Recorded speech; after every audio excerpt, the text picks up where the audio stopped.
everyone.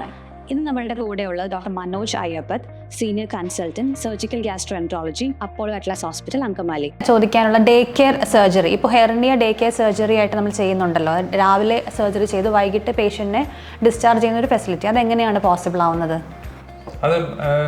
അതിപ്പോൾ ഏറ്റവും കൂടുതലായിട്ട് നമ്മൾ ഡേ കെയർ സർജറി ചെയ്യുന്നത് ഇൻഗ്വൈനൽ ഹെർണിയ എന്ന് പറയുന്ന അവസ്ഥയ്ക്കാണ്. അതായത് നേരത്തെ ഞാൻ പറഞ്ഞു ഒടിയിൽ വരുന്ന ഹെർണിയ. ഇപ്പം ബാരി മെക്കർണ എന്ന് പറയുന്ന ഒരു അമേരിക്കൻ സർജൻ, ആളുടെ ടെക്നിക്കിന് ശേഷമാണ് ഈ ഡേ കെയർ സർജറി ഇത്രയും വളരെ കോമൺ ആവുന്നത്. ഏറ്റവും വേദന കുറവിൽ ചെയ്യാൻ പറ്റുന്ന ഈ ടെക്നിക്കാണ് ഈ ബാരി മെക്കർണൻ്റെ ഈ ടെപ്പ് എന്ന് പറയുന്ന ഈ ശസ്ത്രക്രിയ.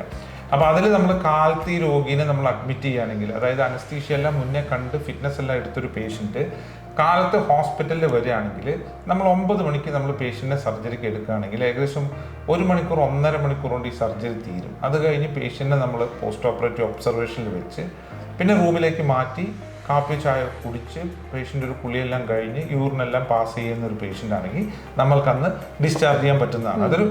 അതിലൊരു പ്രധാന സംഗതി ഈ ടെക്നിക്കിൻ്റെ പ്രത്യേകതയാണ്. ഈ ഞാൻ നേരത്തെ പറഞ്ഞു ഈ അമേരിക്കൻ സർജൻ്റെ ടെക്നിക്ക്, അതൊരു വേൾഡിൽ ഏറ്റവും റെവല്യൂഷനൈസ്ഡ്. അത് ഇതിന് മേലെ ഇനിയൊരു ഇൻഗ്വൈനൽ ഹെർണിയയിൽ ഒരു സർജറി വരാൻ സാധ്യത കുറവാണ്. കാരണം ഇത് ആബ്സല്യൂട്ട്ലി പെയിൻ ഫ്രീ ആണ്. പെയിൻ എന്ന് പറയുന്ന ഒരു പെയിൻ സ്കോർ ഇത് വളരെ മിനിമം ആയിരിക്കും.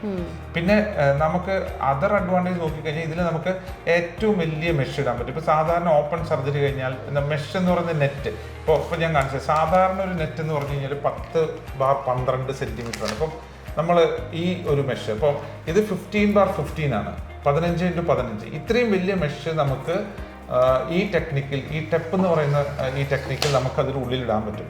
അപ്പോൾ അത് മസിലുകളുടെ ഇടയിലാണ്, മസിൽ കട്ടിങ് ഇല്ലാതെ നമ്മൾ ചെയ്യുന്നത് കൊണ്ടാണ് ഒട്ടും വേദന ഇല്ലാതെ നമുക്ക് ഈ പേഷ്യൻറ്റിനെ ഡിസ്ചാർജ് ചെയ്യാൻ പറ്റുന്നത്. ഇപ്പോൾ അതിലും അഡ്വാൻസ്ഡ് ആയിട്ടുള്ള ചില മെഷുകൾ വന്നത്, ഇതൊക്കെ കൺഫോർമൽ മെഷാണ്. ഇതാണ് ലേറ്റസ്റ്റ് മെഷ് വരുന്നത്. ഇതിപ്പോൾ വന്ന് കുറച്ച് നാളായി, പക്ഷെ ഇപ്പം ആണ് ഇപ്പോൾ ഈ ടെപ്പിൽ ഏറ്റവും കൂടുതൽ ഇപ്പം ഉപയോഗിക്കാൻ തുടങ്ങിയത് ഈ അടുത്താണ്. ഞാനിത് 2014 ഞാൻ ഉപയോഗിച്ചിട്ടുള്ളത്, 2013 ഉപയോഗിച്ചിട്ടുള്ളതാണ്. പക്ഷേ ഇപ്പോൾ ഇത് ഈ ടെപ്പിൽ ഈ ഡേ കെയർ സർജറിയിൽ ഏറ്റവും കൂടുതലായിട്ട് ഏറ്റവും അഡ്വാൻസ്ഡ് ആയിട്ടുള്ള ഒരു മെഷാണിത്. ഇത് രോഗിയുടെ ശരീരത്തിൻ്റെ ഷേപ്പിൽ ഈ മെഷ് വിരിഞ്ഞിരിക്കും. സോ അങ്ങനെ വരുമ്പം ഈ രോഗിക്ക് ഈ മെഷ് ഇട്ടതായിട്ടൊരു ഫീലിംഗ് പോലും ഉണ്ടാവില്ല, ഒന്നും തോന്നലേ ഉണ്ടാവില്ല. സോ അങ്ങനെ വരുമ്പോൾ ഈ രോഗിക്ക് വൈകുന്നേരം ആകുമ്പോഴേക്കും പേഷ്യൻറ്റ് പെർഫെക്റ്റ്ലി നോർമലായിട്ട് നമുക്ക് ഡിസ്ചാർജ് ചെയ്യാൻ പറ്റും. സർജറി കഴിഞ്ഞ് വീട്ടിൽ പോയാൽ എന്തൊക്കെ ശ്രദ്ധിക്കണം? നമ്മൾ ഈ മെഷ് നമ്മൾ ആക്ച്വലി ഉള്ളിൽ നമ്മൾ അസ്ഥിയോട് കൂടെ തുന്നി ചേർക്കും. പക്ഷെ എന്നിരുന്നാലും നമ്മൾ രോഗിയോട് 15 ദിവസത്തിന് ഡ്രൈവിങ്ങോ വലിയ ഭാരം പൊക്കാനോ നമ്മൾ സമ്മതിക്കില്ല. സാധാരണഗതിയിൽ നടക്കാം, യാത്ര ചെയ്യാം, ഇപ്പം മറ്റൊരാളുടെ കൂടെ വണ്ടിയിൽ പോവാം, കാറിൽ പോവാം, അതെല്ലാം ഒന്നും പ്രശ്നമില്ല. പക്ഷെ തട്ടിത്തടഞ്ഞ് വീഴുക, അതല്ലെങ്കിൽ വലിയ ഭാരം പൊക്കുക, ഹെവി വെഹിക്കിൾ, ഏത് വെഹിക്കിളാണെങ്കിലും നമ്മൾ ഒരു 2 വീക്സ് നമ്മൾ സമ്മതിക്കില്ല. ബാക്കി അങ്ങനെ പ്രത്യേകിച്ച്, അപ്പം ഞാൻ നേരത്തെ പറഞ്ഞു ഈ ടെക്നിക്ക് ഒരു വളരെ അഡ്വാൻറ്റേജ് ആണ്. പേഷ്യൻ്റ് അങ്ങനെ ഒരു സർജറി കഴിഞ്ഞായിട്ട് തോന്നില്ല. അപ്പോൾ നമ്മൾ അങ്ങനെ ഒരു പ്രത്യേക റെസ്ട്രിക്ഷൻസ് ഒന്നും നമ്മൾ പ്രത്യേകം വേറെ പറയാറില്ല. എക്സസൈസ് എന്തെങ്കിലും റെക്കമെൻഡ് ചെയ്യാറുണ്ടോ? Definitely not. എക്സസൈസ് നമ്മൾ പറ്റില്ല എന്നാ പറയാ. നടക്കാം, നമുക്ക് ഈ 14 ദിവസത്തിന്റെ ഉള്ളിൽ നമുക്ക് ചെയ്യാൻ പറ്റുന്നത് നടക്കുക, അല്ലെങ്കിൽ ഒരു 15 കിലോ വരെ ഭാരം നമുക്ക് പൊക്കാം.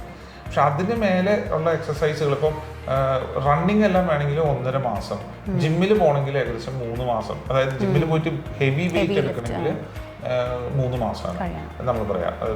അതൊരു പ്രിക്കോഷനാണ്. പക്ഷെ ഒരു റെക്കമെൻഡേഷൻ ആയിട്ട് വേൾഡിൽ ഉണ്ടോ എന്ന് ചോദിച്ചാൽ ഇല്ല. വേൾഡിൽ മാക്സിമം റെസ്ട്രിക്ഷൻ 14 ഡേയ്സ് ആണ്. പക്ഷെ നമ്മളുടെ നാട്ടിൽ നമ്മൾ എങ്ങനെ പോയാലും ഒരു 1.5 മാസം നമ്മൾ ഫിസിക്കൽ എക്സസൈസ് നമ്മൾ റെസ്ട്രിക്ട് ചെയ്യാൻ പറ്റും.